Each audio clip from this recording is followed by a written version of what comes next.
Hello friends जैसा कि आप सभी को पता है जो आपका नेक्स्ट सीटेट का एग्ज़ाम है जो कि 7 जुलाई को होने वाला है। इसके लिए हम लोग यहाँ पर सीडीपी पेपर 1 और पेपर 2 दोनों के ही प्रीवियस ईयर क्वेश्चन पर करने वाले हैं जो कि आपके एग्ज़ाम के लिए इंपॉर्टेंट है। तो चलिए देखते हैं आज के क्वेश्चन। यहाँ पर आपका फर्स्ट क्वेश्चन है, वाइगोस्की के अनुसार बच्चे सीखते हैं, है ना। ऑप्शन दे रखा है जब पुनर्बलन प्रदान किया था। देखिए पुनर्बलन यानी रीइंफोर्समेंट जो है इसकी बात कौन करता है, स्किनर करते हैं, है ना। बट यहाँ पर हमसे लेव वाइगोस्की के बारे में पूछा है तो ये ऑप्शन आपका यहाँ पर नहीं होगा। परिपक्व होने से, देखिए बच्चा परिपक्व जैसे से मेच्योर होता है चीज़ों को सीखता तो है, बट ये बात जो है आपके लेव वाइगोस्की नहीं करते हैं तो ये ऑप्शन भी आपका यहाँ पर नहीं होगा। अनुकरण से, अनुकरण की बात करते ही नहीं है ना। वयस्कों और समवयस्कों के साथ परस्पर क्रिया से, हाँ ये बात जो है आपकी यहाँ पर बिल्कुल सही हो जाएगी। ये क्या कहते हैं, जो बच्चा कैसे सीखता है, वयस्कों यानी जो अपने से बड़ा होता है उनसे चीज़ों को सीखता है, और समवयस्क जो उसके साथी समूह होते हैं ना उनके साथ जो है वो परस्पर क्रिया करके, इंटरेक्शन करके जो है चीज़ों को सीखता है। क्योंकि ये तीन चीज़ों की बात करते हैं, ठीक है। समाज के थ्रू बच्चा चीज़ों को सीखता है, अपने कल्चर के थ्रू चीज़ों को सीखता है और अपनी लैंग्वेज के थ्रू, ठीक है। जो बच्चे का कॉग्निटिव डेवलपमेंट होता है, संज्ञानात्मक विकास होता है, उसमें क्या होता है, इन्हीं तीन चीज़ों की महत्वपूर्ण भूमिका होती है। उसके समाज की होती है, उसके कल्चर की होती है और उसके लैंग्वेज की होती है। तो आपका यहाँ पर जो है फोर्थ ऑप्शन राइट आंसर हो जाएगा, है ना। नेक्स्ट अब आपका कोहल वर्ग ने प्रस्तुत किए हैं संज्ञानात्मक विकास के चरण। देखिए जो संज्ञानात्मक जो कॉग्निटिव डेवलपमेंट की स्टेजेस है वो कौन दिया है, जीन प्याजे ने दिया है तो ये ऑप्शन आपका यहाँ पर होगा नहीं। शारीरिक विकास की चरण की बात जो है कोहल वर्ग आपके नहीं करते हैं। संवेगात्मक विकास चरण की भी बात नहीं करते। ये किसकी बात करते हैं, नैतिक विकास की चरण, मॉडर्न डेवलपमेंट की जो है इन्होंने थ्योरी दी है। इन्होंने 3 लेवल बताए हैं और 6 स्टेजेस बताई हैं किसकी, नैतिक विकास की, मोरल डेवलपमेंट की, ठीक है। तो यहाँ पर आपका फोर्थ ऑप्शन जो है राइट आंसर हो जाएगा। नेक्स्ट है आपका यहाँ पर निम्नलिखित में से कौन सी स्थिति बाल केंद्रित कक्षा कक्ष को प्रदर्शित करती है। देखिए चाइल्ड सेंटर्ड एजुकेशन की यहाँ पर बात हो रही है। फर्स्ट ऑप्शन दे रखा है एक कक्षा कक्ष जिसमें शिक्षिका नोट लिखा देती है और शिक्षार्थियों से उन्हें याद करने को कहा जाता है। देखिए जो आपकी एनसीएफ है ना, एनसीएफ होगी आपकी, जो आपकी एनईपी है वो क्या कहती है, हमें बच्चों को रोट लर्निंग के लिए जो है प्रोत्साहित नहीं करना, हमें रोट लर्निंग को बढ़ावा नहीं देना है ना। यानी यहाँ पर क्या दे रखा है, याद करना, तो ये क्या होगा आपका रोड लर्निंग, ठीक है। और जो आपकी एनईपी है, एनसीएफ है, वो कहती है हमें रोड मेमोराइजेशन को बढ़ावा नहीं देना है तो ये ऑप्शन आपका यहाँ पर नहीं होगा, है ना। एक कक्षा जिसमें पाठ्य पुस्तक एकमात्र संसाधन होता है जिसका संदर्भ शिक्षिका देती है। देखिए पाठ्य पुस्तक एकमात्र संसाधन नहीं, हमें मल्टीपल रिसोर्स का यूज़ करना है। जैसे बच्चे की ज़रूरत है हमें उसके अकॉर्डिंग जो है चीज़ों को यूज़ करना है। साथ ही साथ यहाँ पर क्या है, सिर्फ और सिर्फ शिक्षिका जो है संदर्भ देती है, यानी क्या है, सिर्फ शिक्षक ही एक्टिव है। जो चाइल्ड सेंटर्ड एजुकेशन होती है उसमें शिक्षक और छात्र दोनों ही एक्टिव होने चाहिए, है ना। यही आपकी जो है बाल केंद्रित शिक्षा कहती है। तो ये ऑप्शन भी आपका यहाँ पर नहीं होगा। एक कक्षा जिसमें शिक्षार्थी समूह में बैठे हैं और शिक्षिका बारी बारी से प्रत्येक समूह में जा रही है, हाँ ये ऑप्शन जो है आपका यहाँ पर सही दे रखा है। यानी शिक्षक क्या है, शिक्षक भी आपकी एक्टिव है और शिक्षार्थी भी एक्टिव है। शिक्षार्थी जो है समूह में बैठा हुआ है तो वो जो है जो उसके फ्रेंड हो गए या फिर जो उसका समूह है उनसे भी चीज़ों को सीख रहा है, यानी शिक्षार्थी क्या एक्टिव है। साथ ही साथ शिक्षिका जो है बारी बारी से प्रत्येक समूह में जो है जा करके भी देख रही है। तो यहाँ पर छात्र और शिक्षक दोनों ही क्या है, एक्टिव है। तो आपका यहाँ पर थर्ड वाला ऑप्शन जो है सबसे सही दे रखा है, राइट आंसर आपका हो जाएगा। एक कक्षा जिसमें शिक्षार्थी को व्यवहार शिक्षिका द्वारा दिए जाने वाले पुरस्कार और दंड से संचालित होता है। देखिए पुरस्कार देना, दंड देना, ये क्या होता है आपका निगेटिव वर्ड होता है। उसके बाद में एक मात्र है, कभी कभी आपको केवल दे देता है, एक मात्र या फिर केवल, ये क्या होता है आपका निगेटिव वर्ड होता है। साथ ही साथ जो है आपका यहाँ पर अगर बात करें और निगेटिव वर्ड की तो याद करना, ठीक है। जहाँ पर भी याद करना हो, केवल हो, पुरस्कार और दंड की बात हो, ठीक है, इनाम की बात हो, तो ये सारे क्या होते हैं आपके निगेटिव वर्ड होते हैं। हमें ऐसे ऑप्शन से जो है दूर रहना है। ये ऑप्शन जो है आपके यहाँ पर सही नहीं होते हैं, है ना। तो आपका यहाँ पर थर्ड ऑप्शन करेक्ट है। नेक्स्ट अब आपका यहाँ पर क्वेश्चन नंबर, ठीक है, क्वेश्चन नंबर आपका 22 है। वैसे तो आपका ये फोर्थ क्वेश्चन है। बुद्धि, देखिए बुद्धि के बारे में क्या दे रखा है, सामर्थ्यों का एक समुच्चय, हाँ ये बात जो है आपके यहाँ पर बिल्कुल सही है। क्योंकि जो हार्वर्ड गार्डनर है, ठीक है, जिन्होंने मल्टीपल टाइप ऑफ इंटेलिजेंस दिया है, बहुबुद्धि का जो है सिद्धांत दिया है, वो क्या कहते हैं, बुद्धि जो है हमारी कई प्रकार की होती है ना। अगर हम एनसीईआरटी की बात करें तो उसमें 8 टाइप आपका गिवन है। अब देखिए यहाँ पर वही दे रखा है, सामर्थ्यों का एक समुच्चय है, ठीक है, यानी बुद्धि क्या होती है, कई प्रकार की होती है, कई सामर्थ्यों विकासों का क्या है, समुच्चय है। तो यहाँ पर आपका फर्स्ट ही ऑप्शन जो है राइट आंसर हो जाएगा। एक अकेला और जातीय विचार, तो अभी मैंने आप लोगों को बताया बुद्धि क्या होती है, कई प्रकार की होती है, जो है मल्टीपल टाइप ऑफ इंटेलिजेंस का जो है हार्वर्ड गार्डनर ने सिद्धांत दिया हुआ है। तो अकेला तो ये है नहीं, तो ये ऑप्शन भी नहीं है। दूसरों के अनुकरण करने की योग्यता, जो हमारी बुद्धि है, क्या सिर्फ हम अनुकरण करके चीज़ों को सीखते हैं, नहीं, हम खुद भी चीज़ों की खोज करते हैं, हम खुद भी अपनी जो समस्याएं होती हैं उनको सॉल्व करते हैं, ठीक है। तो हम क्या करते हैं, सिर्फ अनुकरण करके तो चीज़ों को सीखते नहीं है। तो ये ऑप्शन भी आपका यहाँ पर गलत हो जाएगा। एक विशिष्ट योग्यता, देखिए बुद्धि एक विशिष्ट योग्यता है, बट जो ये ऑप्शन है फर्स्ट वाला ऑप्शन, इसमें जो है ये चीज़ आपकी समाहित हो जाती है ना, तो इसलिए आपका यहाँ पर फर्स्ट ऑप्शन ही करेक्ट आंसर हो जाएगा, ठीक है। देखिए नेक्स्ट क्वेश्चन है, भाषा विकास के लिए प्रारंभिक बचपन डैश काल है। देखिए जो प्रारंभिक बचपन होता है ना, ये क्या होता है, लैंग्वेज के डेवलपमेंट के लिए सबसे संवेदनशील अवधि और सबसे सेंसिटिव पीरियड होती है। क्यों? क्योंकि इसमें क्या होता है, जो बच्चे का भाषाई विकास है बहुत तीव्र गति से होता है ना। जब बच्चा 2 से 7 साल का होता है तो जो उसके लैंग्वेज का डेवलपमेंट है, जो उसका भाषा का विकास होता है, बहुत ही तीव्र गति से होता है ना। तो इसी को आप बोल लीजिए पूर्व बाल्यावस्था, अर्ली चाइल्डहुड। इसमें क्या होता है, जो लैंग्वेज का डेवलपमेंट होता है बहुत ही फास्ट होता है, इसीलिए इसको क्या कहते हैं, सेंसिटिव पीरियड, संवेदनशील अवधि कहते हैं। ये क्वेश्चन जो है इंपॉर्टेंट है, कई बार आपके एग्जाम में पूछा हुआ है, हिंदी पेडागोजी में, इंग्लिश पेडागोजी में और सीडीपी में तो पूछा ही है ना। देखिए कभी कभी आपके एग्जाम में क्वेश्चन क्या पूछ लेगा कि जो पूर्व बाल्यावस्था है, जो अर्ली चाइल्डहुड या फिर प्रारंभिक बचपन है ना, ये जो है इसके विकास के लिए जो है सेंसिटिव पीरियड है। तो किसके विकास के लिए, भाषाई विकास के लिए, है ना। एक ही क्वेश्चन को जो है कई तरीके से आपके एग्जाम में घुमा फिरा करके पूछा हुआ है, तो ध्यान में रखिएगा सबसे सेंसिटिव पीरियड भाषाई विकास के लिए कौन सा होता है, अर्ली चाइल्डहुड यानी प्रारंभिक बचपन, है ना। तो आपका यहाँ पर थर्ड ऑप्शन जो है राइट आंसर हो जाएगा। अमहत्वपूर्ण, देखिए क्वेश्चन में दे रखा है अति महत्वपूर्ण नहीं दिया है, अमहत्वपूर्ण दिया है ना। तो ये ऑप्शन आपका यहाँ पर ऑप्शन को ध्यान से रीड करना, आपको ऑप्शन में फंसाने के लिए कई तरीके के ऑप्शन देगा। यहाँ पर अति भी लिख सकता था वो, बट क्या लिखा है अमहत्वपूर्ण, जिससे बच्चा क्या हो, कंफ्यूज हो। कई बच्चे जो है यहाँ पर ही टिक कर देंगे, तो ये ऑप्शन आपका यहाँ पर नहीं होगा। कम महत्वपूर्ण तो होता ही नहीं है, निरपेक्ष भी नहीं होता है, क्या होता है, अति संवेदनशील। कभी कभी आपको संवेदनशील भी दे देगा, तो वो भी आपका राइट होगा। अति संवेदनशील दे तो वो भी आपका ऑप्शन वहाँ पर राइट होगा, है ना। तो आपका यहाँ पर थर्ड ऑप्शन राइट है। देखिए ये क्वेश्चन जो है आपको सही तरीके से दिख नहीं रहा होगा, क्योंकि मैंने जो है जब इमेज को क्लिक किया था तो वहाँ पे जो है थोड़ा सा ये धुंधला हो गया था। अब नेक्स्ट स्टेप आपका 1-2 क्वेश्चन में ही ऐसा, बाकी के क्वेश्चन आपके सही है।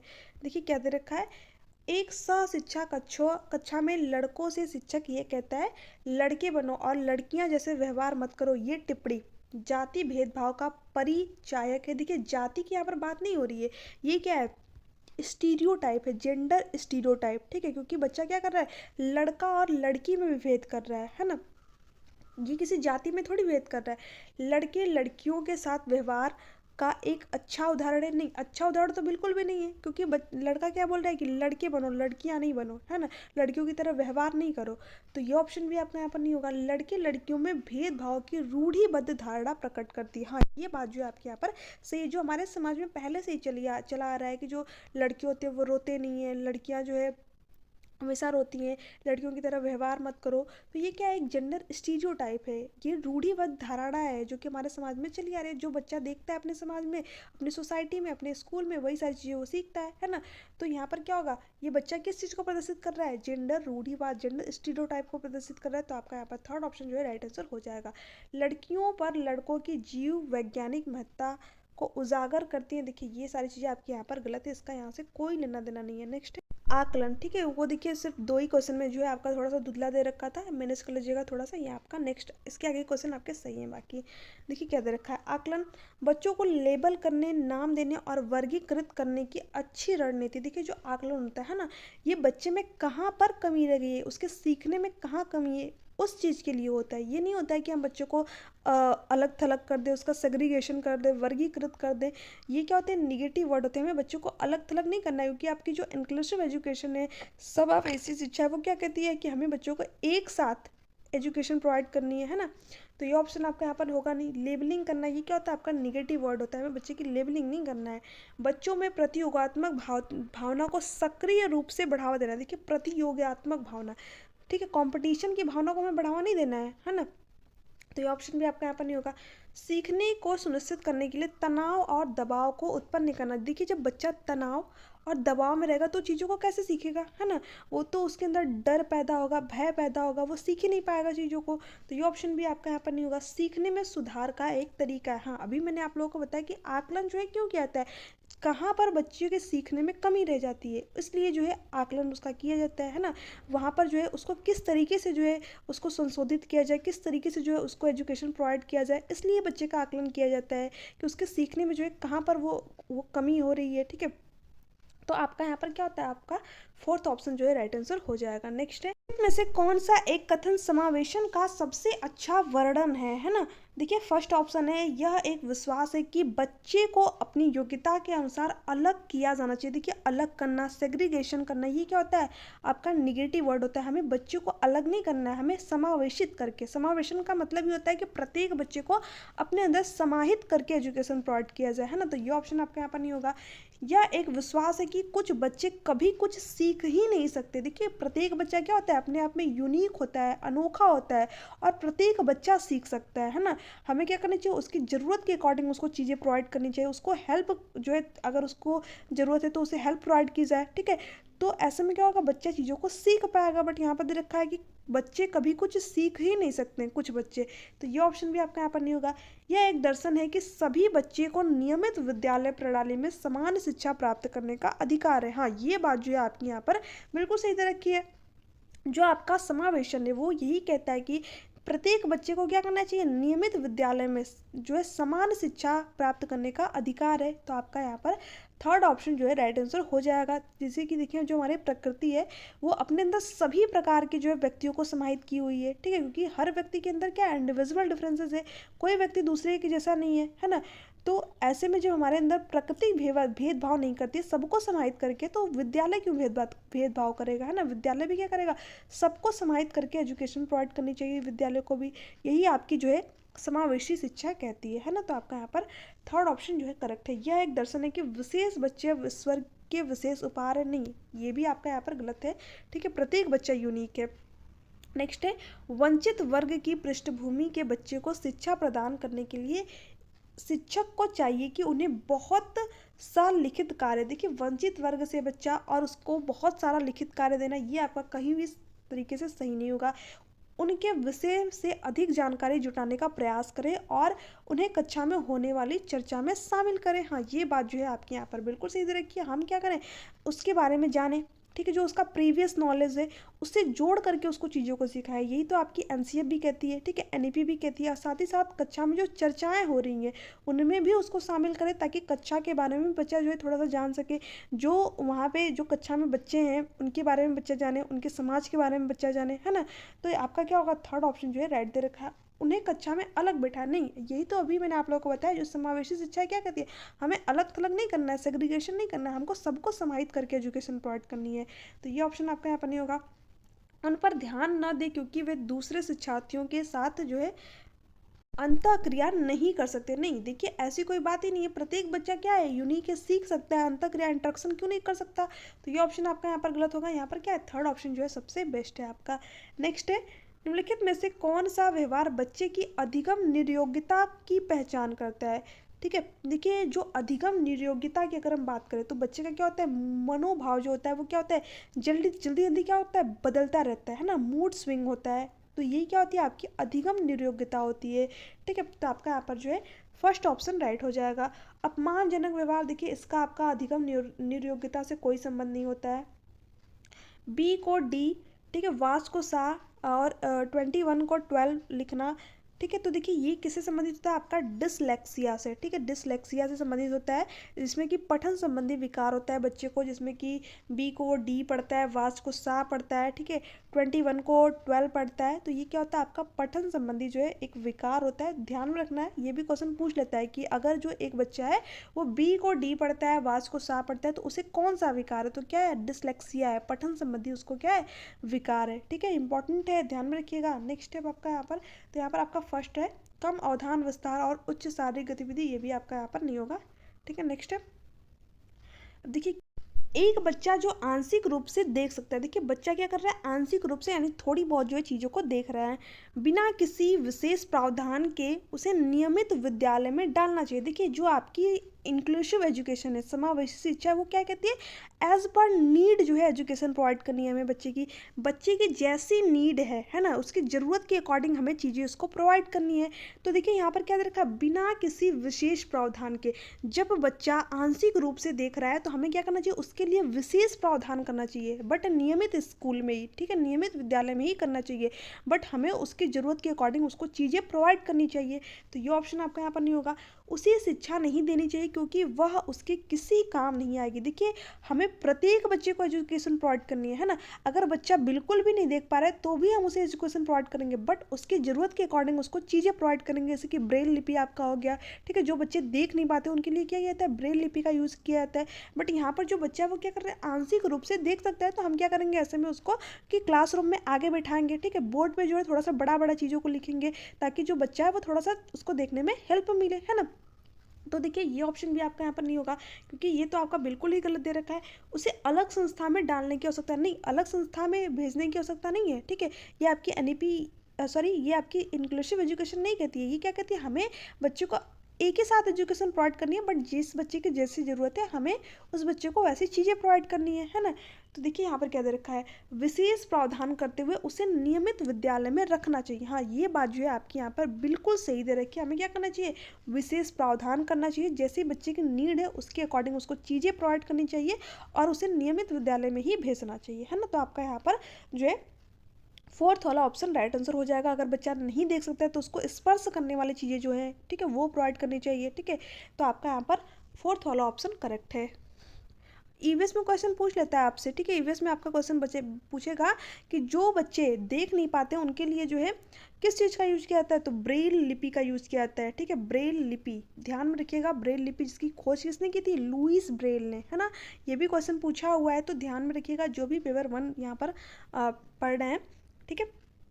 लास्ट क्वेश्चन में आपका लिखना सीखने वालों के संवेगों को प्रभावित नहीं करता है। देखिए ये चीज़ आपके यहाँ पर बिल्कुल गलत दे रखी है। जो हमारे संवेग होता है ना, वो क्या करता है, हमारे सीखने को प्रभावित करता है, ठीक है, क्योंकि आपका अगर मूड बहुत अच्छा है तो आप बहुत अच्छी तरीके से चीज़ों को सीख पाएंगे, आपका मूड अच्छा ही नहीं तो आपका जो सीखने में इंटरेस्ट ही नहीं रहेगा, आप चीज़ों को सीख ही नहीं पाएंगे, है ना। तो जो हमारा संवेग होता है, जो हमारा इमोशन होता है, वो क्या करता है, हमारे लर्निंग पर इफेक्ट डालता है, प्रभावित करता है, बट यहाँ पर दे रखा है प्रभावित नहीं करता है, तो ये ऑप्शन आपका यहाँ पर नहीं होगा। संवेगों से छीड़ संबंध रखता है, देखिए छीड़ संबंध नहीं रखता है, ठीक है। अगर बहुत थोड़ा संबंध रखता है तो ऐसा थोड़ी कि हम लोग जो है अगर हमारा मूड नहीं अच्छा होता तो भी हम चीज़ों को सीख पाते हैं ना। जो हमारा लर्निंग होती है, जो हमारा सीखना होता है, वो कहता है हमारे इमोशन से ही तो जुड़ा हुआ है, ठीक है, जो हमारी भावनाएं हैं हम उन्हीं के थ्रू तो चीज़ों को सीखते हैं। तो यहाँ पर क्या होता है, गहरा संबंध होता है, छेड़ नहीं होता है, तो ये ऑप्शन भी आपका नहीं है। सीखने वाले से संवेग से स्वतंत्र है, देखिए ये बात आपके एक ही व्यक्ति कहते हैं, जिजोंग को, वो कहते हैं जो हम सीखते हैं और जो हमारा संवेग है वो क्या होता है, एक दूसरे से स्वतंत्र होता है, बट उनके अलावा जो है कोई भी नहीं कहता है। बट वहाँ यहाँ पर जो क्वेश्चन पूछा आप में, इस क्वेश्चन में आपको जीजोंग का तो नाम दिया नहीं है, है ना, तो ये ऑप्शन भी आपका यहाँ पर नहीं होगा। अगर क्वेश्चन में पूछ दे कि जीजोंग के अनुसार, तब जो है आपका ये ऑप्शन आपका वहाँ पर राइट होगा, बट जीजोंग का नहीं दिया है तो ये ऑप्शन आपका यहाँ पर नहीं होगा। सीखने वालों के संवेग से प्रभावित होता है, हाँ ये बात जो है आपके यहाँ पर राइट दे रखी है। जो हम सीखते हैं, ठीक है, और जो हमारा इमोशन होता है, जो हमारी भावनाएं होती है, वो क्या करती है, उसको प्रभावित करती हैं, है ना। तो आपका यहाँ पर फोर्थ ऑप्शन राइट आंसर हो जाएगा। ये थे आपके आज के क्वेश्चन कैसे लगे नीचे कमेंट सेक्शन में कमेंट करके जरूर बताइएगा। वीडियो अच्छी लगी तो चैनल को सब्सक्राइब कर लिए, बेल आइकन को प्रेस कर दिए ताकि ऐसी ही जो आपकी क्लासेस है वो आपको प्रोवाइड होती रहे और क्लासेस का जो नोटिफिकेशन है वो आप लोगों को टाइम पर मिल जाए। और देखिए बहुत सारे अभ्यर्थी मुझे कमेंट करके पूछ रहे थे कि इसका PDF कहाँ मिलेगा, तो PDF आप लोगों को टेलीग्राम चैनल पर मिल जाएगा। आप टेलीग्राम चैनल को ज्वाइन कर लीजिए, नीचे डिस्क्रिप्शन बॉक्स में आप लोगों को टेलीग्राम चैनल का लिंक भी मिल जाएगा। अभी देखिए बीच में मेरी तबीयत थोड़ी सी सही नहीं थी तो इसलिए आपकी जो NCERT की क्लासेस है वो कंटिन्यू नहीं हो पा रही थी, बट बहुत ही जल्द मैं आप लोगों का जो है NCERT का कंटेंट का जो क्लासेस है वो कंटिन्यू करूँगी। अभी जो है आपकी 4 से 5 ही क्लास हुई है, बट उसको मैं जल्दी आप लोगों की कंटिन्यू करूँगी, है ना। तो इसके देखिए पहले भी मैंने जो है आपकी ईवीएस की पूरी सीरीज़ चला रखी है, बट इसके जो अभी वाली सीरीज़ जो लेटेस्ट आपकी एग्ज़ाम है उसके अकॉर्डिंग मैंने ये सीरीज़ प्रिपेयर की है। तो इसलिए इस सीरीज़ को ज़रूर देखिएगा, आपके लिए इंपॉर्टेंट है। ठीक है, तो मिलते हैं आपसे नेक्स्ट वीडियो में, तब तक के लिए बाय बाय, टेक केयर। अगर वीडियो अच्छी लगी तो प्लीज़ चैनल को सब्सक्राइब कीजिए, वीडियो को बनाने में बहुत मेहनत लगती है फ्रेंड्स, तो प्लीज़ सब्सक्राइब कर लीजिए और वीडियो को ज़्यादा से ज़्यादा शेयर कीजिए और लाइक कीजिए। Thanks for watching.